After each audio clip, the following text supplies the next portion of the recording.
Overwatch 2 released this week after a couple of successful beta tests earlier in the year, plus the original Overwatch has been sunset. This one is an iterative change rather than a huge redesign for Overwatch, which was considered many people's Game of the Year back in 2016. Much has changed in the looter landscape since then with the emergence of high-quality free-to-play games, season passes and battle royale. So can Overwatch 2 stay competitive in today's environment? Well, let's find out. Overwatch 2 has been released replacing the original Overwatch 1 and minus the promised PvE mode back at the unveiling of the sequel. It's much more of an iterative change than a complete redesign, which is probably a good thing, given Overwatch had massive success. It was one of the breakout hits of 2016, and until that content dried up, it did enjoy a few good years of being the major player in online shooters. It may look the same and feel similar, but dig under the surface and you are going to find a good amount of changes that freshen up the Overwatch franchise. At the core, Overwatch 2 is still a hero-based shooter. It's big, it's colourful, with fluid-feeling shooting mechanics and great character interactions. At launch, we've got 35 characters to play with. They are all very different, they've got their own unique personalities and arsenal to master. So Overwatch 2 still feels great, and not much has changed around this core concept. The fact that it feels good probably means fans are willing to put up with some of the changes surrounding the core gameplay mechanic. The team-focused, objective gameplay is what made Overwatch stand out from the crowd. However, innovations in other areas of the shooter genre were lurking just around the corner of 2016. One of the major changes to Overwatch now is its free-to-play, and therefore comes with all the add-ons that a free-to-play shooter has. So we've got a season pass, the online store, and the grind for new characters and cosmetics. So there are plenty of benefits to a free-to-play model. For example, this is going to help get players in. Previously, the game was like $40 or £40, but since then, the market has moved on, with some of the biggest games in the world now free-to-play. So Fortnite, Call of Duty Warzone, Destiny 2, even though that's probably more free to try. And you've also got Halo Infinite as well. You can jump into these games and play for free. Destiny 2 is probably a little limited in what you can play for free, but you can still jump in and have an arena-based shooter experience. All of these games have battle passes or season passes, all have microtransaction stores filled with cosmetics and sometimes even more. So it does make sense for Overwatch to do this in this day and age. Putting the game behind a paywall immediately puts the game at a disadvantage in a very, very crowded market. The introduction of a free-to-play model is a big change for Overwatch, but it doesn't really affect the gameplay. The biggest change to gameplay for Overwatch 2 has been the move to 5 versus 5 compared to 6 versus 6 previously.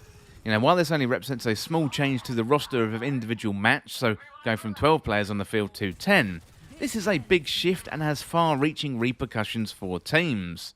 Some long-standing Overwatch teams who used to be made up of 6 players now have to move to 5, meaning one player is going to miss out. More importantly, this has an impact on the match dynamics and focus, as well as the gameplay rhythm. It does emphasise more individual play rather than team play, which had been the major focus of Overwatch previously. Well, teams are now made up of 2 DPS, 1 tank, and 2 support characters. This means fewer tanks in matches. So, in the original Overwatch, Winston and Reinhardt were probably the most popular tanks on the field, and this change is hopefully going to even things up when it comes to tank selection. It creates an interesting situation where teams only have 5 players, given the tank has to try and be at the point of the vanguard and also attack or drive forward the objective, but then they've got to be soaking up the damage from the rear as well. It means a split role and an increased amount of responsibility for tanks, whereas this role was taken up by 2 players before. So on the positive side, this does mean more exciting matches. On the negative side, it probably means more popular tanks are being used more often, meaning less variation. I don't know about you in the opening week of Overwatch 2, but I think I've seen loads and loads of Reinhardt, and that might be because we're down to only 1 tank. Well, originally when Overwatch 2 was unveiled, the PvE component was going to be a huge part of the package. With that gone, there needs to be a material change in the Overwatch 2 experience, and the team composition represents a meaningful change to the game. It's something which has shaken up the meta and also refreshed the gameplay. It's going to be interesting to see how it plays out. It is a huge gamble. Games are exciting, but that relative loss of team-focused play and its impact is probably not yet known. Given team play was one of the differentiators from Overwatch 1, the seeming lack of this in a sequel is quite a risky decision from Blizzard. Given this team composition rebalancing into 5 versus 5, loads of heroes have been reworked, so Orisa probably represents one of the biggest changes to a hero in the game at the minute. While she used to be an anchor to the team, she's now much more mobile and able to dish out the damage effectively. She's got a javelin spin, where most damage is caused by charging towards opponents, and this is wildly different from how Orisa used to play, given she sat back and allowed other players to use her as a defensive shield. Orisa's defensive net or shields have been removed, and other defensive shields have been removed as well. So there's been a massive reduction in the number of shields that can be deployed by players, which opens up the gameplay very, very nicely indeed. As well as the character reworks, there's also new heroes being added too, 1 new character in each class, bringing up the full roster to 35 at launch. So we've got Sojourn is the new damage hero, has a rapid fire machine gun, and also offers something slightly different to Soldier 76.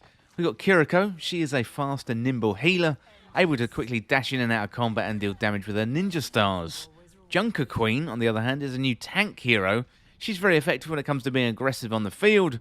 She's got an axe, a knife and a shotgun, so all the new characters, they're very well designed and have the personality you'd expect from an Overwatch character. We've also got a new gameplay mode too with Push. We've got to move a robotic vehicle to a location, so the robot spawns roughly in the middle.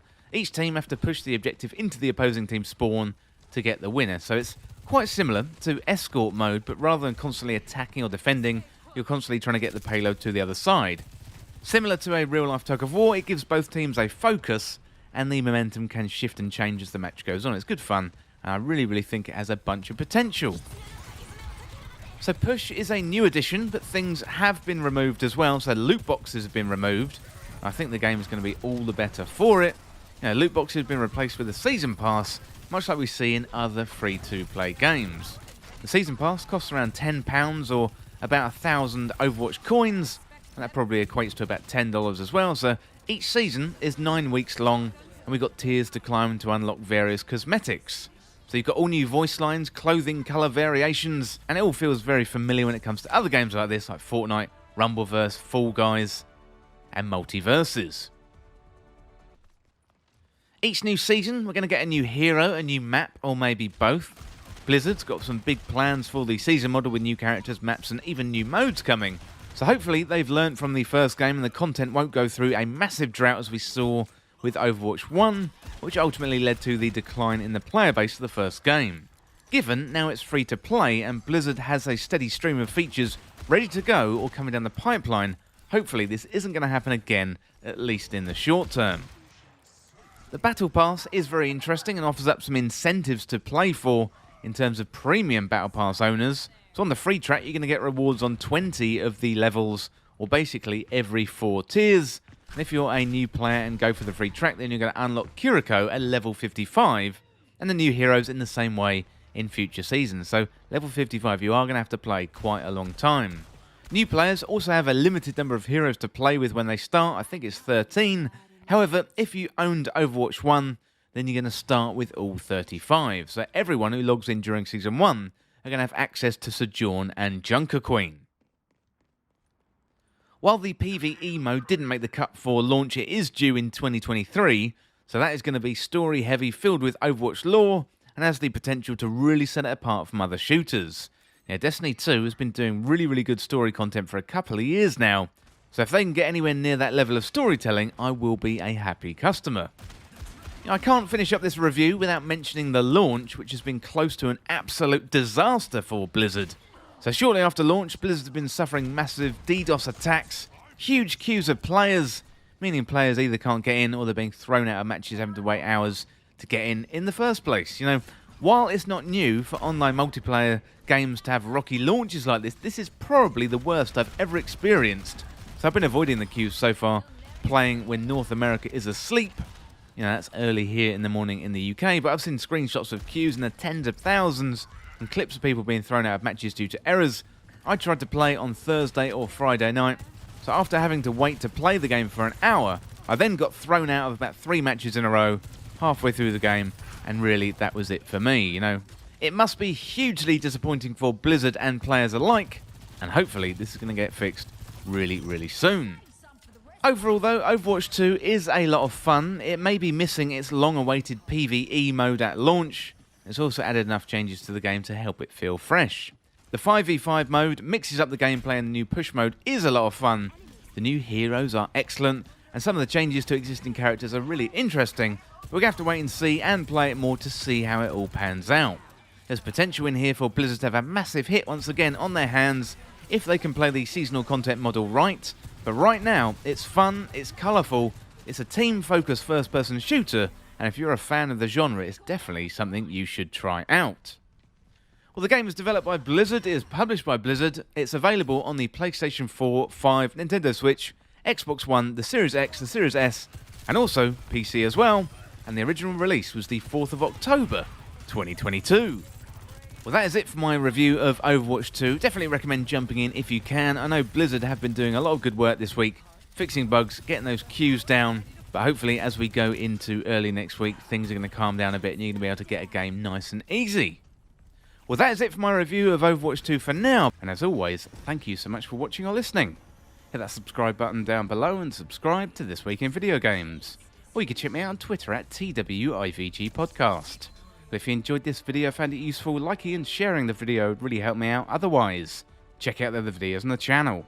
Well, thanks again, and I'll see you soon.